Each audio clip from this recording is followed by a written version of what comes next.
Space News 49. Bonjour à nouveau. Merci d'être ici avec moi une fois de plus. J'espère que vous allez très bien aujourd'hui, c'est Marie.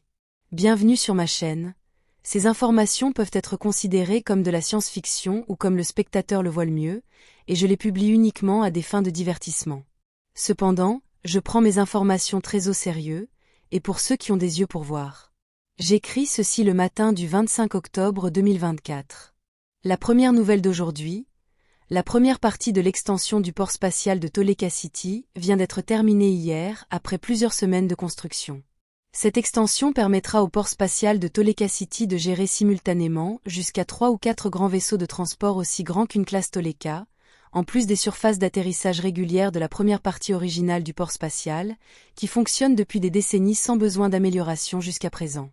Cette extension était nécessaire car les TGétiens ont accru leur intérêt pour les voyages spatiaux ces dernières années. Hier, j'ai assisté à l'inauguration officielle des opérations de cette nouvelle deuxième partie, où j'ai signé la fin de la construction et accueilli le premier vaisseau de transport. Il avait attendu l'autorisation d'atterrissage pendant plusieurs heures, planant juste au-dessus des prairies, à l'ouest du port spatial. C'était une navette de transport moderne et de grande taille qui effectue des trajets réguliers de Témère à Héra, et vice-versa, et mesurait environ 300 mètres de long. Je suis allé à Témère en utilisant la présence à distance pas moins de 3 fois hier, en remplissant mes devoirs en tant que reine tégétienne, et il n'avait jamais été aussi évident pour moi de constater le problème du différentiel de décalage temporel entre la planète Terre et Témère.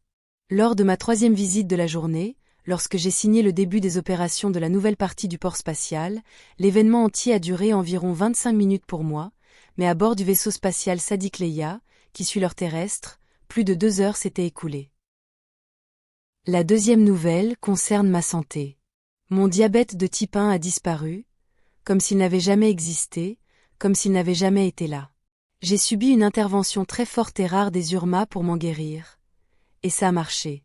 Je ne veux pas en dire plus ici aujourd'hui car je prépare une série d'au moins 3 vidéos, où je raconterai en détail ce que j'ai traversé, aux côtés de nos magnifiques amis à fourrure, qui sont entièrement responsables de ma guérison. Désolé docteur Sénétré, merci pour tous vos efforts et votre dévouement, et pour toutes vos aiguilles aussi, mais je n'ai jamais vu votre capsule médicale sèche fonctionner pour moi. Je tiens également à remercier tous ceux d'entre vous qui ont fait des recherches sur le diabète de type 1, et qui ont réussi d'une manière ou d'une autre à me transmettre leurs informations. Merci pour votre préoccupation et pour m'avoir aidé, vous êtes un groupe formidable, et je vous aime beaucoup. Je n'aurai plus besoin de suggestions pour le diabète, merci, car comme je l'ai dit ci-dessus, les chats URMA ont résolu le problème pour moi. Je lutte actuellement contre d'autres problèmes de santé, comme une infection pulmonaire, des règles très douloureuses, et un faible poids corporel pour ma taille, mais ça passera, donc je dois juste être forte pendant un moment. Si vous me suivez depuis un certain temps et que vous vous souvenez, ce problème de diabète en moi n'est pas nouveau, il n'avait simplement pas de nom, car pour la médecine tégétienne, le diabète en tant que tel est pratiquement inexistant, ou il est associé à d'autres problèmes. Ainsi, tous mes problèmes alimentaires, intolérances et symptômes désagréables sont restés largement non détectés pendant plus de 2 ans, jusqu'à ce que le docteur Anna, qui a une formation médicale terrestre, relie enfin les points et me diagnostique. Passons au sujet suivant. Je change ma date de naissance pour revenir au 8 mars, qui est ma date d'origine, et la bonne au niveau astronomique. Comme vous le savez, je ne suis pas née sur Terre, donc ma date de naissance est un calcul mathématique, équivalent à une date stellaire, où le 8 mars est le résultat correct, et non l'autre. Je n'aurais jamais dû accepter qu'elle soit changée, car on l'avait déplacée simplement pour ne pas tomber le même jour que la petite Yazi Sophia. Mais les choses sont ce qu'elles sont, et nous partageons le même anniversaire. Passons à d'autres sujets. Il y a quelque chose que je peux ajouter jusqu'à présent à ce que j'ai dit dans ma récente vidéo sur ce qui se passe en Australie. Nos gens dans le Viera nous ont informé que les Alfratans transportaient de nombreux représentants de leur fédération galactique, ainsi que certains d'autres races stellaires non divulguées, à une série de réunions de haut niveau qui ont eu lieu le week-end dernier, à l'intérieur de leurs installations au centre de l'Australie. La seule raison pour laquelle de telles réunions auraient lieu n'importe où sur Terre, est si des représentants de la Terre, qui seraient les seigneurs de la Kabbale, assistaient à ces réunions. Et nous avons la confirmation qu'au moins l'un d'entre eux était à leur dernier week-end, un homme avec un chapeau doré, d'Angleterre. Vous savez qui? Vérifiez vous-même sa localisation, et ce n'est pas un secret. Même si nous ne savons toujours pas pourquoi autant d'engins, de navettes et de transports ont été utilisés le week-end dernier, il semble que nous ayons une bien meilleure idée de ce qui se passait là-bas le week-end du 18 au 20 octobre 2024.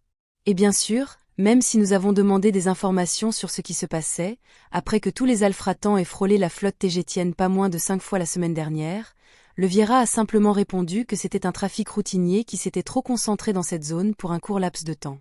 Ils disent pour un court laps de temps, mais pour nous cela a duré toute la nuit. À propos d'autre chose, j'ai l'impression d'avoir été mal comprise quand j'ai dit que les gens ne devraient pas regarder de mauvaises nouvelles sur les médias terrestres, qui ne concernent pas votre zone immédiate, ou tout autre qui pourrait vous affecter directement ou indirectement. J'ai aussi eu l'impression d'avoir été mal comprise quand j'ai dit que vous ne devriez pas aider par le biais d'organisations et de mécanismes officiels.